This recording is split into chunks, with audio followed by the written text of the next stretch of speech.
Podcast. 22-minute podcast. Don't want to take up much of your time. Just gonna read some headlines. Stuff. Welcome to the 22-Minute Podcast. My name is Wes Sievertson. Today is December 10th, Tuesday, December 10th, 2024. And Mike is here with me. Hi, guys. Boom. Boom. Boom. Look out. I got very distracted by one of the things you added to the list here, 1927 on this day. We'll get going. Mm-hmm. Sorry, I don't mean to I clearly was thinking about something. I apologize. That was probably a moment clearly heard over the earth, the airwaves. That's not real anymore. Well, I mean it is, but not in this situation. Mm-hmm. Yeah, I don't. No, it's the internet. It's just, Yeah. Whatever.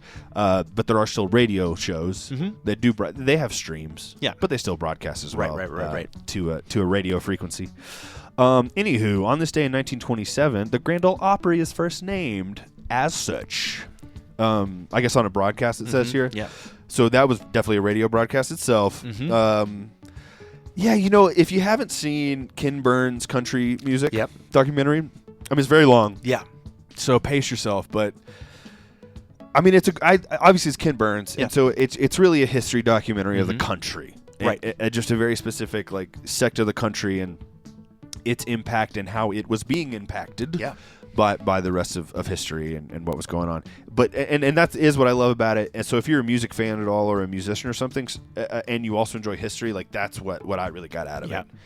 But it also did make me appreciate country more. They didn't cover anything past 92. Sure. You know, so I don't think that I would have fallen in love with, I mean, even then, I don't think I fell in love, let's say, with anything before or after 88 or something. Right. And all that, and really, it's something I should look into more because I'm kind of fascinated by the rhinestone, Sure. later Waylon Jennings era, where outlaw country, what were they called, the Desperados or whatever, or the Highwaymen? Excuse me, yeah, the Highway. that's what it is. Yeah, by the time the shit like the Highwaymen's happening, it's a parody of itself, and it's kind of dying and becoming Garth Brooks and whatever. So it is a very funny, flamboyant era with a lot of money around it. So it's I don't know that I respect it as much as say 10 years before, but who cares? It's still a lot of fun, and the production's just kind of jarring. If you go and listen to those Highwaymen records and those songs, there's just certain elements where it's the same thing if you just go back and listen to some cheesy 80s drums or something from a more hair metal band or whatever. It's maybe it sounded cool and somehow So it's just raw, not good. Well, yeah, I mean that might be. I mean, raw. Honestly, no, raw in the sense that it's so overproduced, but it's also it's so grinding. It's just so presently in your face produced, Unrefined kind of thing. Yeah, they hadn't figured out how to really smooth those sounds, I guess, or it just didn't sound that way at the time, and with another couple decades, another 3 or 4 decades of music production, our ears just aren't hearing it as pleasantly. I mean, it's the same thing if you listen to something recorded in the 30s or 40s. Sure. Or even who I kind of, for some reason, listened to a couple songs from was Jim Croce. You probably heard the name. Jim. Yeah. There you go. Yeah. And he's got a couple songs that, that's a fun song. But he has some fun songs, and then I listened to some other stuff where there's a little more folky? of the folky, yeah. And less kind of jangling around, right? And he's fine. I'm not saying he's one of my new favorites or anything like that. But his first record is, if you listen, it's the same thing with Bob Dylan's first couple records. It's wow, people did not care what these songs sounded like, right? What the production sounded like. And I think now, Bob Dylan striking a chord with the '60s youth with this really horrible production, horrible sounding production. But they didn't care. Right. They didn't care. And I think, every generation experiences something similar. There's no question. Maybe it's less so now just because, I mean, I guess music's been produced towards children for a while, but now it really, really, really fucking is. It is wild. Yeah. Like, I mean, and it really does make me feel very out of touch because I just hear names that I'm like, this is all right. But I also like, that's the other thing too, is like, as much as I hear about Chappell Roan or like Billie Eilish, I've definitely heard some snippets of Billie Eilish, but like I couldn't tell you one note of Chappell Roan, like in the sense of, is it about the music or is it? I'm just that out of touch. Yeah. I mean, I'm not, is she the most streamed? What are her streams like? Like, that's kind of my thing, is like, how many people are going to your concerts compared to how many people actually listen to your music? Right. I don't know that correlation, and maybe I'm just an old man and I need to shut up, which is definitely true. Well, you're halfway to 70, so. Right. No, there is a funny, I saw a little clip of My Old Ass. It's Audrey Plaza. It's kind of like a sci-fi drama where like she travels back in time. Okay. And something like that, where she's interacting with her younger self. Oh. Yeah, and so I've seen a couple clips, but one of them is her younger self basically accusing Aubrey Plaza, who is 38, 39, of like, you're middle-aged. Yeah, like what's twice? What's 38 times 2, or what's double? You're middle-aged, and Aubrey Plaza just being like, I'm a old kid, or she says old young person or something like that. But it just is funny to think that, I mean, hey, you have a kid, so like right. There's certain steps that you've made to where like you probably feel older, whereas like, bro, I feel the same. I feel the exact same. Maybe so other than just being a little more tired, a little easier, I don't feel 34. Like, it is absolutely wild. I feel the same as it's always been. It's just my body is the only thing that actually feels a little bit older. You know what? I same, but I think here's the other thing. I think it's not like I exercise. Mm-hmm. I'm not trying to. So if I exercised and perhaps didn't smoke so much marijuana, I bet I wouldn't be tired. Sure. Sure. So it's not even age as much as like, well, it is. It's the age because I'm not taking care. Like, if you do take care of yourself, you still feel the process of aging, but like not this basic ass. Oh, I feel tired at like 6:30. Like, well, maybe it's because you've been smoking all day. I mean, I don't do it every day, but if you give me the opportunity, that's kind of the. Oh, if it's there. Well, no. No? I'm just saying, if I was working downtown and for some reason someone offered me a hit of a joint during lunch, I'm not doing that. Right. Like, now if they were like, hey, here's a 5 milligram gummy, I may take that. Okay. Yeah. But I'm not gonna rip a fucking Right. joint and go, oh my god, whew, this sounds terrifying. No, it does sound terrifying. So no, and even on those days, I don't feel comfortable waking and baking, which doesn't affect me. And by the time I get to the office, I'm sure I'd be fine. Mm-hmm. But it's just not. I don't want to think about it. I don't want to think about the fact that I did it. It's just in unnecessary anxiety. Yeah, in more serious situations, it's actually very counterproductive to my emotions and my mental state. So, but if I'm just at home, yeah, like fuck it, I don't. Yeah, well, and that is a big thing that I remember. I mean, whether it's marijuana or it's alcohol or any sort of inebriant, there's just a conscious thing of like, if you're in a place that you've done this 100 times, you're subconsciously a lot more comfortable with the environment and the setting than if you're even getting drunk in a brand new place. For sure. Even if it isn't like a dangerous place. It's just there's just more going on. There's more stimulus. There's more subconsciously interacting with your there's more stimulus happening. That's just flat out what is going on. And so you just can't control it. I mean, you can, I guess, learn to enjoy it if you're not someone who's prone to anxiety. Sure. So I'm not saying it's like an inevitability that's not going to be a good trip or whatever. Right.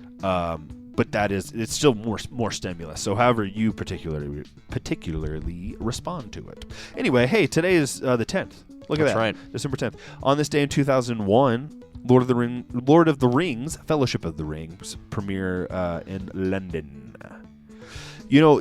What a great time. Harry Potter, the first one came out just before that, just before Lord of the Rings. Yeah. Because I remember seeing a preview for Lord of the Fellowship of the Rings. Oh, really? Yeah, in the theater. Because my dad actually, he took me to Harry Potter. Right. And he even turned to me, and I don't know. I mean, I know what he meant by this, but I don't know what validity there was behind it. Because he was like, "That's my Harry Potter." Lord of the after. Oh, that's cool. Right, but I don't think he ever read those books. But still, cool. You're anticipating No, it for sure. and like we went and saw them, and they were. I love those movies. 100%. And you know what? We were talking about this earlier. Those extended cuts. Hey, if I like something, I want every second you can give me. 100%. I don't know if you've taken the opportunity to watch all of the deleted scenes from the Harry Potter movies, but there is. I have not. Okay, well, there's probably dozens of compilations of someone just piling those together on YouTube. I watched one of those. I think it's like an hour. Okay, but is that from all 8 films? Yeah, oh, yeah. Cool. And I'll probably watch it again. But I just threw it on, and yeah, it is stuff where it's like you realize like, oh, they did film almost everything from the books. Not in the first. Well, I don't want to say everything. Yeah. But you definitely realize like, oh, there is a bunch of stuff that they did film that they just ended cutting for time or for what? Yeah. Yeah. For whatever, or because they did change this or that. Small. I really do enjoy watching the new Rockstars breakdowns that they're putting out right now, because they pointed out stuff that I had like forgot about the books, and then therefore what they kind of changed sure in the movies. And so it really comes down to like saying the fourth Goblet of Fire. Yeah. Talking about Harry Potter again. But in the Goblet of Fire, just like the whole Barty Crouch, he wasn't in the opening chapter of the book, so it was more of a twist for the reader at the end of the book, when you realize that Mad-Eye Moody had been him the entire time. Right. Instead, in the movie, you realize that, there's this guy and he's somewhere and he's doing something. And we've seen him a couple times, and where is he now? And so, yeah, and it is interesting just because, like, when I think back, that didn't affect my movie viewing experience simply because I already had my experience of reading the books. Right. So even though I was, and maybe they know that this happens, but I was implying, subconsciously, I was implying like. Character to the film version of Barty Crouch that wasn't accurate, because it was just a part of the way that I understood the character from the books. Right. So it's like I get more out of as a reader, you're subconsciously adding that to the character you're looking at, and the film didn't even do that for you. Right. So they're benefiting from you being a reader, and obviously that's true with every book. I think that was just the most kind of clear I understood it for the first time. But I think that was the first movie that I felt like actually left quite a few things out, and obviously Goblet of Fire was such a larger book. There was so much more to it, and I think I remember hearing that's the worst paced movie. Yeah, no, for sure. Yeah, it's like she found herself like in a plot hole, and then, like, I guess writing the book, and that's why that book is so much larger than because it wasn't Prisoner of Azkaban or anything else prior to that. Right. Well. The truth, those first 4 books are so contained to themselves, and they do reference each other and all that. But it wasn't until the 5th book that she started doing like the kind of traditional world building to like or at least plot building with the world to the story, and kind of like just more detail, like with I think like building Voldemort and building this. Ooh, yeah, exactly. The Death Eater to the Horcruxes and. Exactly. I mean, that's why Creature... I mean, that's what I learned from one of the new Rockstar videos, is that's why Creature is even in the 5th movie. It's because she was like, hey, you need to put him there because he's going to pop back up. Right. Well, I mean, fucking... That's the thing. Spew was... completely cut. Yeah, and the new Rockstar guy doesn't... He's not a fan of the Spew plotline. And really? Just because it does, there's a lot of Uncle Tomisms kind of happening where like Spew. If I didn't remember this, but Dobby's like the only house elf who doesn't want to be a house elf. Yeah. So the rest of them are in that way an Uncle Tom. Like sure. I don't know that I'm allowed to say Uncle Tom. I think I am, but Jesus, it's just such a controversial. Because the same thing with like what's his name, Remus in Song of the South, the canceled Disney movie. It's just these depictions Oh, of enslaved people, whether it's Dobby and a house elf or whatever, or a house creature and a house elf, or like historically accurate or I don't know about accurate, but just referencing real history. People wanting, I had my life was better whenever I was sown. Right. So I don't know. Anyway, that's right. Dobby was working at fucking Hogwarts. Right. Exactly. Well, he was like kind of there hanging out, Yeah. because he could. Well, no, because he was already free, so he was just there. Like he had a lot more to do with little parts of the story. Like didn't he help Harry like through one of the trials? Exactly. Like, Exactly. Sorry. Let's get off Harry Potter. Other than to say, until tomorrow. Other than to say, turning 64 today, Professor Lockhart. Oh, that's right. Gilderoy Lockhart. That was a fun way to transition into Kenneth Branagh. Yeah. Also, a writer-director himself. He's done plenty of like Shakespeare adaptations into film that are actually pretty decent if you're into Shakespeare. Yeah, Agatha Christie. Oh yeah, all three of those. I love that shit. I don't 100%. 100%. Some people may find it cheesier. Is that what his name is? Yeah. I want as many Agatha Christie 100%. adaptations as possible. And if Kenneth Branagh can do all of them, that would be fantastic. I directed, like my theater director was The Patient by Agatha Christie. Which one was it? The Patient. Did I? Yeah, I did see it. Okay. I have a horrible memory, man. Yeah, I'm so sorry. Don't apologize. Well, I just really do have a very horrible, just a terrible memory. Because I know I didn't see Ashley's. And hers won, so that was kind of the bittersweet. Like shit, I didn't even see hers. Anyway, Dead on this day, born on this day, not dead. Michael Clark Duncan. I wouldn't say he's a Shakespearean actor, but I love him to death. No, 100%. I really like. What was it? Well, The Green Mile, I think, is probably one of his bigger roles, but I loved him in The Whole Nine Yards. Oh, he was funny in that. Oh, fucking Armageddon too. Like he had 3 solid years in like the late 90s where he was just a part of very big productions that will stick out in my brain. And he kept going. He'd pop up here and there. I'm sure he had a good living, had a good life. Yeah. I guess I think he was 54, died of a heart attack. Yeah. I guess he just wasn't quite taking care of himself. But he's a big man, If you don't take care of yourself, it can be really hard on your heart. Let's see. Turning 83 today. Fiona Flanagan. Old actress. No, yeah. She's been playing an old lady since the 90s in Waking Ned Divine. But no, she's been in a lot of stuff recently. She's just a really good character actress as far as like being an old lady. But yeah, I think I said she was in Shrinking or whatever. That's like why she was at the top of the IMDb She's in the most recent Hunger Games like prequel movie. But yeah, she was also in I just love The Others. I love that horror movie. It was like 2000. Yeah. And she was still playing an old ass lady. Yeah. Even then. What are you talking about? I am your daughter. I am your daughter. Was that her where she was maybe a different character? No. That was got you. That line. Yeah, it was a scary moment. Loved it. Turning 46, Summer Phoenix. That is Joaquin and River Phoenix's sister. Married to, I think she was married. Divorced. Yes, but she was. So it's funny. So like she took a break from acting from 2004 to 2016, and that was the time she was married to Casey Affleck. Maybe he's a dick. I mean, he very well could be. Maybe he's a controlling dick. That's just such a weird dynamic, though, where it's like you're the sister of a famous actor 100% as well. So like, I mean, I don't know. I just feel like if that was the case, Joaquin can't walk up to Casey and be like, "What are you doing?" Right. Like, are you serious? I don't know. I obviously have no freaking clue. Maybe Joaquin's a dick. I don't want to believe that. Right. I'd rather believe it about Casey Affleck. Right. I don't want to believe it about. There's a really funny. I feel like he got in trouble though too for. Yeah, I didn't look too much into that.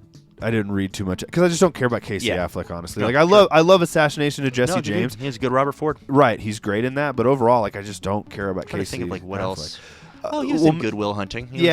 Well, Manchester by the Sea is what kind of gave him this like prestige level. Like people had already enjoyed and knew who he was, but that's the movie that in 2017 that raised him to another level. And then he's in the Ocean's movies too.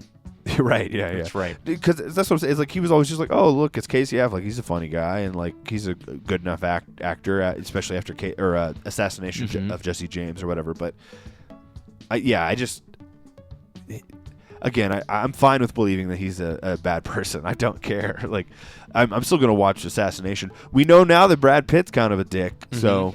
You know, listen, Sam Shepard's in that movie. I'm not going to stop watching that movie. 100%. And it's directed by Andrew Dominic. I'm not going to stop watching that movie. So, and that's the only thing that I care at all that Casey Affleck's in. I think, like Manchester by the Sea's fine. Yeah. After you watch it once, though, like you don't need to watch it again. You really don't. Yeah. Some movies are only you only need to watch once. The guy's a playwright. Like that's what the story is. Well, no. The writer-director is a playwright, and that's where he really established himself. So it's like that's the way that it feels.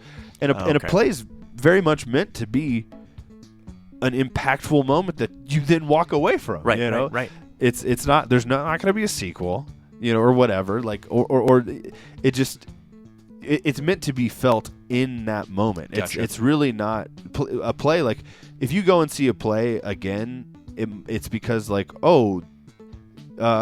maybe the production's higher. Oh, it finally made to off-Broadway, or maybe this director's doing it. How are they going to do it? Sure. You know, a movie in the sense of you can rewatch the same production of a story over and over and over and over again. That's not what Manchester by the Sea's story is supposed to be. Gotcha. And that's why people probably won't talk about it much ever again. Right. But also why it was huge in that moment, because like, damn, that was a very impactful way to tell such and such story. Anyway, we have 20 seconds. Oh, Shane Gillis turning 37 today. Huge star right now. He's a huge star. He actually is in a funny commercial that it's like a fake Timothée Chalamet, Johnny Depp like perfume or cologne commercial, and then he's just like, I think you got the wrong guy.